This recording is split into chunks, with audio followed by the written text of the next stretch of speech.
Hikers / park rangers of Reddit, what is the scariest / creepiest thing that you have seen in the woods? Serious.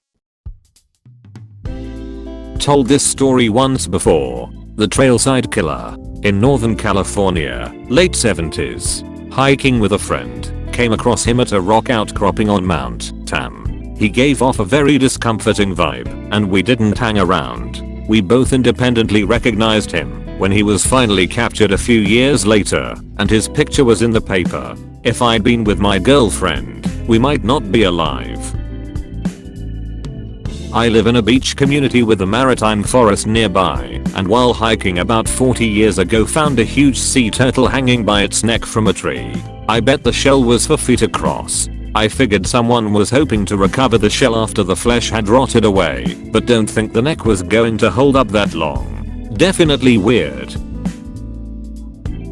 Was camping with my Boy Scout troop at the time, and woke up during the middle of the night to footsteps and breathing. It got louder and more footsteps started. My bunkmates were up too at this point. Then we start to hear huffing and animal noises. Turns out the field our campsite was at was in the middle of an apparent cow crossing. Had to be at least 30 of them walking by at once. Definitely a scary moment to wake up to in the middle of the night hearing a million footsteps and animal noises. FYI, cow pies everywhere the next morning. Desert Park Ranger here. Volunteers at one of my parks called us to report a still smoldering / smoking car in one of our remote campsites. It was normal for stole cars to get abandoned and burned. We went to look, gawked a couple minutes while waiting for the fire department. After a couple minutes standing there, it became very apparent there was a body in the front seat. After an additional look around, food wrappers, rope, and numerous other strange items were found. It seems like whomever was in the front seat had been bound and shot. Police came and cleaned it up. Didn't find any answers. We refer to that as the haunted site now. It is the most popular in that tiny park. One of our cubicle farm chiefs got a call from a guy threatening to kill himself. He said he had a lot of guns and was going to end it, then gave a location close to our park. 2 of my coworkers got sent out to investigate. By the time they got there, another angering entity had found the scene first. They told my coworkers to leave before there was a ton of complicated paperwork they'd have to do. The guy had shot himself semi-successfully, then tried to walk for help. Large cleanup scene. Felt bad for the responding park ranger. She wasn't with us, but had just dealt with her husband, another ranger, killing himself the month before. She also found his body. By far the scariest thing I ran into though. I had just moved out there and was taking care of 2 parks by myself, both closed. These parks are about 30 miles from the nearest occupied houses, and even then, those couple of homes are usually empty in the summertime. I decided to hop in my car and drive to the darker park to take in a meteor shower and learn to play my banjo, because that is totally normal and not creepy at all. I'm out there on a picnic table plucking away terribly under the stars and got this really uneasy feeling. My mind starts rattling off what ifs. Was that a shadow? What if someone shows up?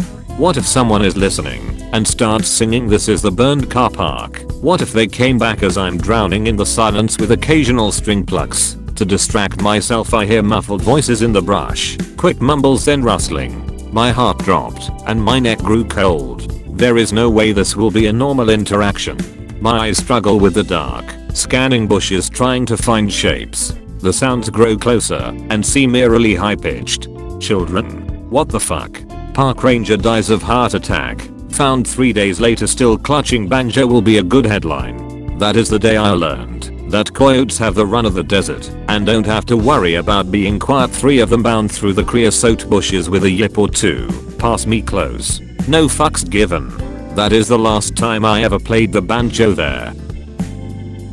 Was in Big Bend National Park about 20 years ago prepping for a backpacking series presentation for EE. Big Bend is the western portion of Texas that dips downward along the bend of the Rio Grande that forms the border with Mexico. It's mixed high desert and smaller mountains. Gorgeous place, great history. I was hiking the area near Santa Elena Canyon, probably a couple of hours before sunset, to try and get pics for the presentation. This area of the park opens into a comparatively flat section of the basin, where the river broadens, and the wildlife tends to be more diverse and obvious there. Hence there I was. I was several hundred meters away from my van, which was parked in a designated lot at what passed for a trailhead at the time. As I approached the river basin near the mouth of the canyon, I saw something really unusual. So unusual in fact, that it took a few seconds for my brain to sort the puzzle. Something was moving on the other side of the river, and it was big. Man-sized, but low to the ground. The color of a deer maybe, and shuffling along. It looked, for first impression, to be a medium-sized white-tailed doe lying on its side, and moving like a snake, but that's not a thing that happens, so I moved a bit, to improve my line of sight. It was a mountain lion. A big cat. A big cat. It was creeping along, low-slung, hunting something that was probably no more than a stone's toss from where I was standing. I'd never seen one before, and when the visual information finally passed, I think my blood froze. Then it looked at me. I'll probably never forget that bit. You could see that little calorie calculator turn on in its eyes. I've never been so thankful for a river in my life. Granted at this time, and maybe still, the river was very low due to drought and unauthorized/unlawful irrigation practices upstream, and you could likely cross at several points at this location with minimal risk, but it was still quite broad and definitely looked the part of a potent water barrier. Death Kitty does a series of double takes, head shifting from me to whatever the prey location back and forth rapidly, said calorie counter and risk calculator trying to get a fix on this evening's menu. I die a little inside, maintain my facing, and begin slowly and quietly moving away. Not sure if I wasn't worth it, if the river was too much of an X factor, or if the big un just really wasn't that into me, but no chase was given, and after breaking line of sight, I was able to get back to the van just fine with no sign of pursuit and some mild tachycardia. That was the longest short walk I've ever taken. Later that night, I was parked off of the main park road in an area where big cats commonly hunted. I'll always remember being parked there, in the middle of nowhere, munching on slightly stale Oreos and a bottle of water, listening to the occasional growl or scream of a big cat peel out of the darkness, and being thankful for my relatively fortunate position on the food chain. Also one night I hallucinated on MacLeod, a side effect I regularly experience with the quills, after getting a respiratory illness, and woke up screaming. I went running through a trail near my house one afternoon, headphones in and my mind elsewhere, just because I knew the path really well. I came around a bend, and through the gap in the trees about 20 feet in front of me, I locked eyes with a dead and rotting deer. Somehow, it was postured in a way that made it look as though the corpse was staring through me. I turned around and bolted out as fast as I possibly could. I was working at a remote mountaintop microwave radio site near Prince Rupert, BC in January.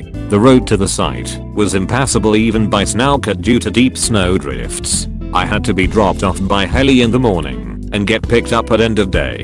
The building was small, single story, maybe 30x 40 feet, windowless, with a metal front door. I'm buttering away with music on, but otherwise not making a lot of noise when there is a knock on the door. I thought it a bit odd someone else would be up here with me, but go onto the door. Nobody there. I go out and look around. Nope, nothing there. No prints or tracks. I figured maybe some ice had fallen and made a knocking sound. Go back inside and resume what I was doing. A couple minutes later there is a knocking on the door again, but longer duration this time. I open the door. Nobody. I go out and look around. Nothing. Go back to work. A minute later knocking again. This time it sounds like someone is angrily pounding on the door to be let in. This time I open the door with microbar in hand. There was no doubt someone was there. Open the door. Nobody. WTF. Step out and look around. No sign of anyone again. I get the feeling somebody is watching me. I'm peering into the bush around me and see nothing. Something compelled me to look behind me, and that's when I met the amused gaze of a raven perched on the roof edge, centered above the front door. They squawked a happy rock rock rock and flapped off to the tree line. Arsehole.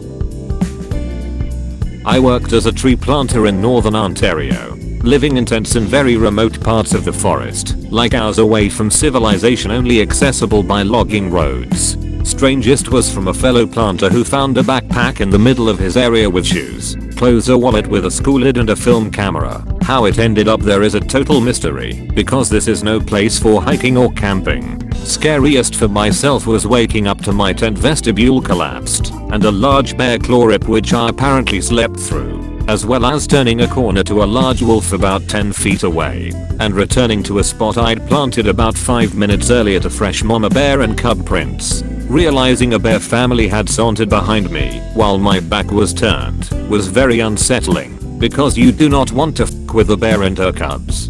Canadian wildlife is scary, yo. You can join my Discord if you want. Link in description. Have a nice day.